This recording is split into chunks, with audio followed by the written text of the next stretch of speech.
God, I'm telling you, my dogs are barking today. But man, my dogs are barking. Have you ever wondered what it is like for a reporter during coaching search season? It's got to be crazy having to call all the sources, having to figure out what's true and what's not to get out for information for fans and follower of college football. Well, today we're going to have an amazing conversation with Steve Robertson, owner and operator of Gene's Page, about what it is like for a reporter covering a college football coaching search. Talk about the coach specifically for Mississippi State. We'll also talk about Alabama's coaching search and what led for them selecting Kalen DeBoer, what that process might have also been like behind the scenes. So stay tuned. You're listening to the My Dogs Are Barking podcast. For many years, Mississippi State has had several reporters who have been able to give some good insider information for the Bulldogs. Today, I'm joined by a guy who has, in my opinion, been leading that group for a long time. He's the operator of Gene's Page for 24/7 Sports. He's covered Mississippi State for a long time, host of the Boneyard podcast. And a guy whose ads actually convinced me to try Bulldog Burger, which I was not disappointed. It was a good call. So if you know SEC reporters and good writing, you know Steve Robertson, who joins us today. Steve, this must have been a crazy month and a half for you. Yeah, I would say maybe the last 14 months, but really going back to, the Sunday after the Texas A&M game. I mean, we got tipped off on Tuesday that Arnett was not going to survive the season. And I even asked some people, I said, well, what if we get embarrassed by a third-team quarterback at Texas A&M? And I guess, well, all bets are off. I think ideally what they would like to have done is let him finish out the season. But after what happened at A&M, there's just no way things could continue. And I'm not ever a guy that advocates for coaching changes. I mean, I understand it's part of the industry, but you'll never see me out there just railing on a coach, because I'm going to support every coach at Mississippi State as long as they're at Mississippi State. But I'm on press row at College Station, and we're at half, and I went on my own message board and I said, this cannot continue. And I think we all just kind of felt like that, the team had quit on Zach, and that's a terrible thing to say. And it's the worst thing that ever happens if you're a coach, to have your team quit on you. But we were just not competitive in that game.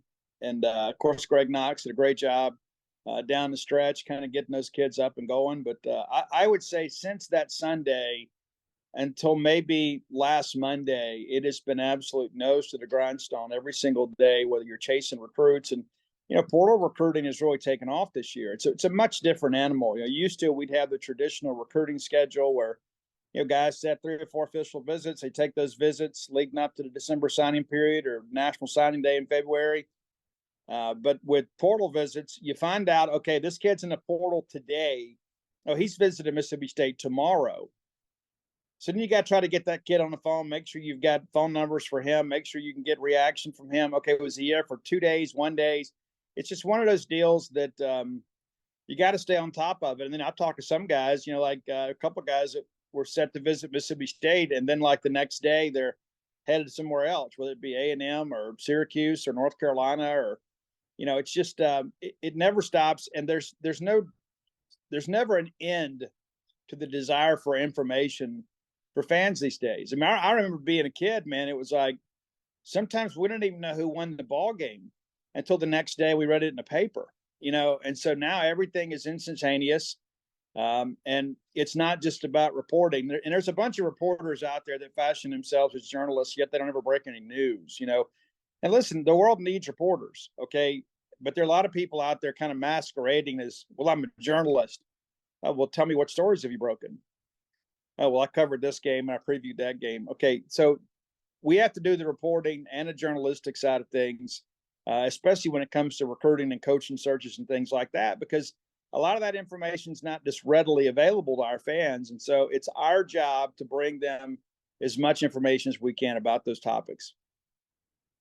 Yeah, and when you think about information that fans want and love, coaching search season is always something that gets people fired up and excited, and people get their tinfoil hats on and they go, man, I saw this flight number, and they're trying to track flights. And it's something that's interesting for fans, because fans during the football season can see what's going on in the game. They can see in real time the coaches on the field, the plays being run, and determine what's going on.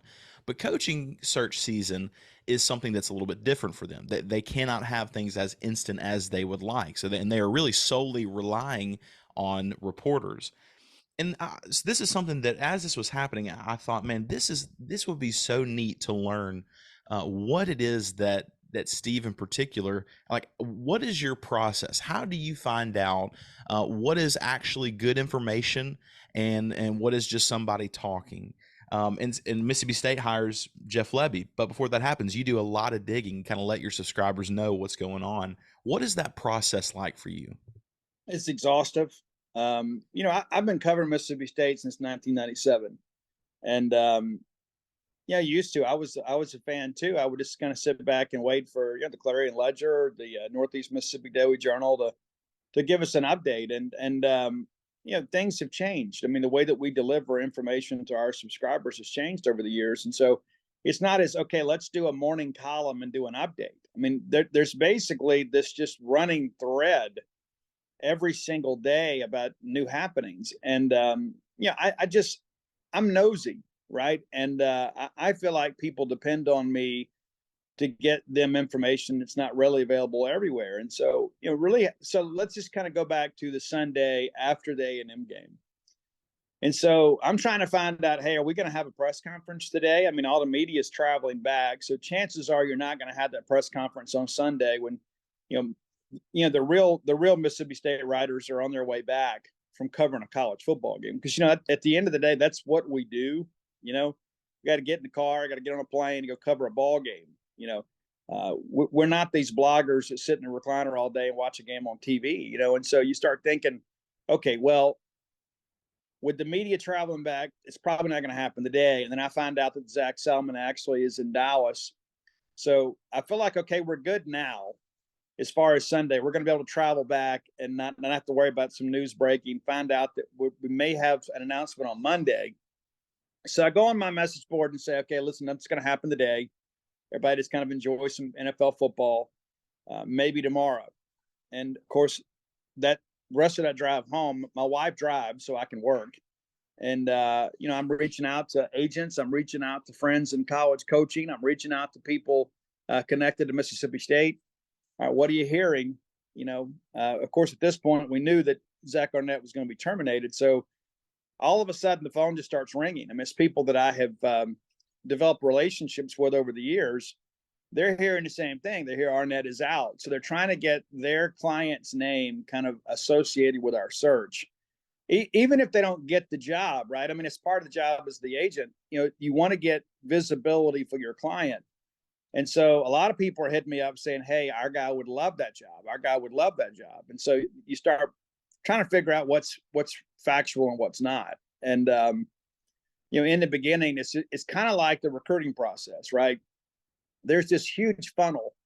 Because like right now, when you think about 2025 players, well, really everybody's a prospect right now, and as you get closer to, you get through spring evaluation period, you get through summer camps, all of a sudden that funnel begins to narrow. And it's the same way when it comes to information for coaching searches. In the beginning, everybody's a candidate. Everybody. You can't rule anybody out. I had people hit me up saying, hey, I won't mention names, but there were some guys out there with some Power 5 experience or some G5 guys said, hey, this guy would love this job. And so you begin to ask yourself, does this make sense for Mississippi State? And so you gather that information, that pool of candidates, which is extensive. And then you start contacting people with knowledge of the search. Now, of course, everybody says, and it's kind of boilerplate stuff. Greg Burns said it, Zach Salman said, if you don't hear it from me, don't believe it. I take that as a personal challenge, right? When they say that sort of stuff, because, we're in the business of reporting information that people don't want to give us, right? I mean, let's just be honest about that. Like our fans want to know what's going on. And not everything is available for public consumption, and nor should it be. You don't want to do things to jeopardize the search, but we've got a right and responsibility to go track that information down. So you put a coaching board together. We already had it together by the time Monday's announcement had, and it was a big list. It's kind of we talked about. It's like the head of a funnel, right? It's huge. Now, the good thing is that when this thing boiled down, we had Jeff Labby on our very first hot board. And Jeff's an obvious candidate. It's not like, it didn't take an investigative journalist to figure out there's a connection between Labby and Salman. But, you begin to wonder, with Oklahoma still playing football, and there's some other coaches out there that, their representation may get their names attached to the search. And I got a lot of friends that work in agent circles. And so you start calling them, and just like the Jimmy Chadwell thing, right? I mean, but here's what I'll tell you too. And you can see it play out every year in every search. It's never the first name. Never, ever, ever is it the first name. The only time in my career that the first name got the job is when Todd Grantham got the defensive coordinator job at Mississippi State. It's the first name I heard. It's the guy we got hired. And, I got a little insider trading on that too, but it was kind of like, John Cohen went to Dan Mullen and said, hey, if who would be your top 3 guys if money wasn't an object? And so he gives them a list of names, and then John says, okay, go get your guy. And so that's a funnel of candidates. It was pretty narrow from the beginning, but when you're talking about a head coaching search, things are much more extensive, right? And so you start calling these agents, pardon me, and to kind of get back on track with Chadwell, I had it from day one, that he wasn't interested in the job. And so then I had somebody else tell me, hey, don't give up on that just yet. I mean, he's trying to get a perfect season here. He didn't want any distractions. So let's not just abandon hope here, because Chadwell spent some time at Delta State. He's got some friends within the state. I think his offense would work well in the SEC. Some other people have some doubts. I think we could recruit to that scheme. But I knew from day one that his interest in the job was either rather muted or non-existent. So we continued to let it play out. And of course, every time that I would go back and talk to people connected to Chadwell, they'd be like, Stevie's not interested. And at some point you have to believe it, right? And that's kind of where we were. And there were some other people out there that tried to make it personal. It's like, oh, it's a big source off. Well, okay. Well, I'll take the W then. I actually had it in writing that he wasn't interested in the job. Of course, I can't produce that. I could produce it to you privately, but I can publicly publish that. But you begin to work through all this. You talk to other coaches. You talk to people in athletics. You talk to agents. You talk to runners for agents. And I think my wife figured it out on day one. I either texted or called about 300 individuals on that day, because you never know who's going to have information for you. And it's like the better part of being a journalist is making yourself available, right? Because let's say, for an example, like if you're looking for a car and you tell me, hey, Steve, I'm looking for a car. Well, I'm going to keep my ears open just in case I find out somebody's selling a car at a reasonable price for you. Well, if I don't know you're looking, I'm not going to think about you, right? And so it's like you call as many people and contact as many people and say, hey, I'm chasing this story. Anything you can do to help me? So it moves you up on their ladder of awareness, right? So now all of a sudden, when they think about something connected to Mississippi State, because they're my friends or they're people that I'm acquainted with, now all of a sudden they hit you back.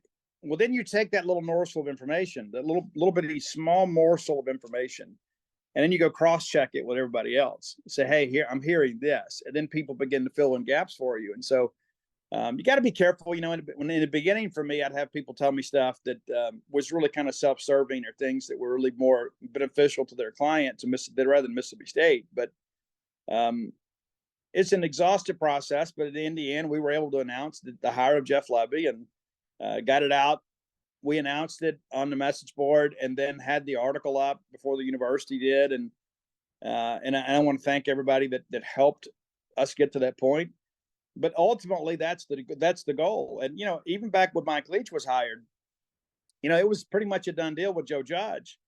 And then Joe got the job with the Giants. And from there, it was all Mike Leach. And I remember telling people, that, hey, Mike Leach is a dark horse candidate for this.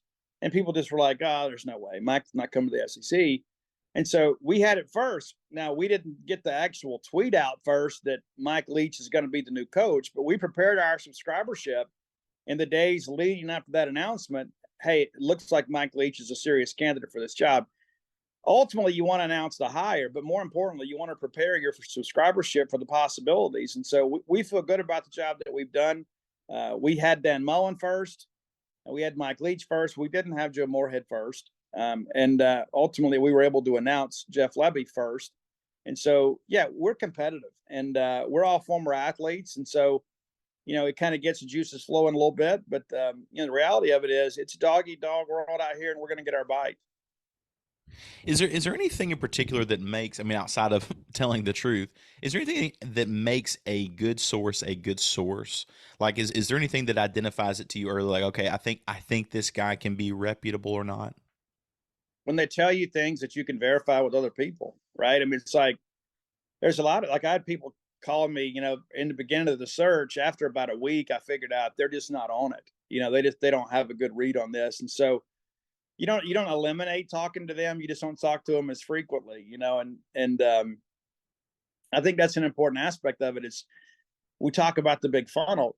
It's a process of elimination, right? You start hearing, okay, well, this guy's not going to make a move this year, or this guy's really interested in this job, or he's a candidate for that job. Well, then you don't ask about those guys as frequently. But yeah, there's a lot of people in the beginning that think they have something, and then when you talk to people that actually have some real knowledge of the search, you find out, this may be a good source for me on another topic, but they just don't have a good read on this. And that's all of us, right? And until you figure out where the right flow of information is, I mean, you're just a bozo on the bus, man. I mean, that's just kind of what you're doing. You're like everybody else. But once you find out, okay, this guy is reputable, and a lot of it is, I may uncover something, and I'm a great poker player, right? And so I'm not going to call you and say, hey, what are you hearing about, Joe Moorhead? I'm not, because I'm not gonna wet the powder, right? I'm not gonna have you regurgitate my information back to me.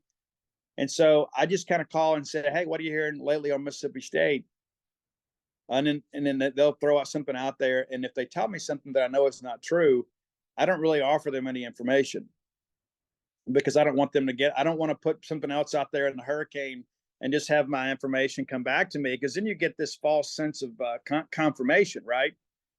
You may be the source, and all of a sudden you're sharing with other people, and then it spreads like wildfire and it gets back to you. And it's really kind of a confirmation bias of your own, because it's just your information. So you got to be careful you're not putting too much out there. And so a lot of that, I would just say, hey, well, what are you hearing about so and so? After we get into the conversation, you hear anything about, Mike Leach? And you're like, no, I hadn't heard anything about Mike, or that'd be an interesting fit or whatever. And I was like, yeah, I understand it'd be interesting, but have you heard anything besides hearing it from me? And so it's just one of those deals where you got to be willing to ask the question, and you can't be scared to make the call. And what's interesting this year, especially, I've had to help some other sites with their coaching searches. Like I've got time for that, but really it's teaching them how to do it, and just picking up the phone and call. Like, if speaking to like an agent or a runner for an agent, they want good press for their clients. So they're willing to talk to you, right? And they're willing to say, hey, yeah, here's the deal, or he's not interested in this job, but hey, so-and-so may be. And so you're kind of doing favors for those guys, but you got to be careful who you trust and all that too, because there are people that'll feed you a line of bull just for their own self-interest. Yeah, and lastly, I wanted to ask you about this. As a Starville, Mississippi guy that has been living in Tuscaloosa for the past 10 years, been a very interesting 10 years, especially now today here in this period of Alabama football. But the Alabama coaching search, I thought was interesting. People have kind of acted as if Bama swung and missed on their first three choices and ended up with Kalen DeBoer, which might actually be how it happened. But I did want to ask you what your thoughts were on that, because agents can affect things. Do you think that was the case, like that Sark and Lanning and those, or did Sark and Lanning and some of those people have real conversations about coming to the Tide, but the Tide kind of had zeroed in on Kalen? Any thoughts? I think both things can be true, right? I mean, like, I don't think Greg Byrne offered the job to Dan Lanning. I think somebody maybe on perhaps Greg's behest, maybe it's a search firm people, or maybe you just kind of contacted an agent to do your due diligence. And then what happens is the other school and their people kind of spin it, it's like the Mike Norvell thing, right? Now, Mike Norvell may do a great job at Alabama, maybe, but he hadn't really done a great job at Florida State. I mean, you look, he's had the one big year there. I think that's a tough sell, to be honest with you. Alabama's Alabama, and there's no Gene Stallings out there rolling around, that you go get. That's this big stately gentleman that's an old school type coach. But yeah, I was told, and we got some people in our network that are incredibly connected around the country, but I was told the day that Saban retired, Alabama's going to have a coach by the end of the week. Well, you don't get to that point if you're not prepared, if you hadn't already done some due diligence. And so I think the way that the theater played out made it look like the Alabama search was kind of in free fall. And I don't believe that at all. And as Greg Byrne is a former athletic director of Mississippi State, if you know anything about Greg is not going to go into anything where he is disorganized. Greg knew, and Greg already had. Greg keeps a short list of candidates for every sport on campus in his top drawer. I mean, Greg is one of the most organized people that I know. And so if anybody thinks that Greg Byrne, was getting a ton of no's, you're just kind of kidding yourself. You're kind of being a prisoner of the moment, falling victim of the media circus out there. Do I think Alabama got their first choice? Probably not. Do I think Alabama had to get told no a half a dozen times? I don't believe that either. So I think both things are true. I don't think Alabama just went out and got the first guy on their list, but I think they got a good coach in Kalen DeBoer.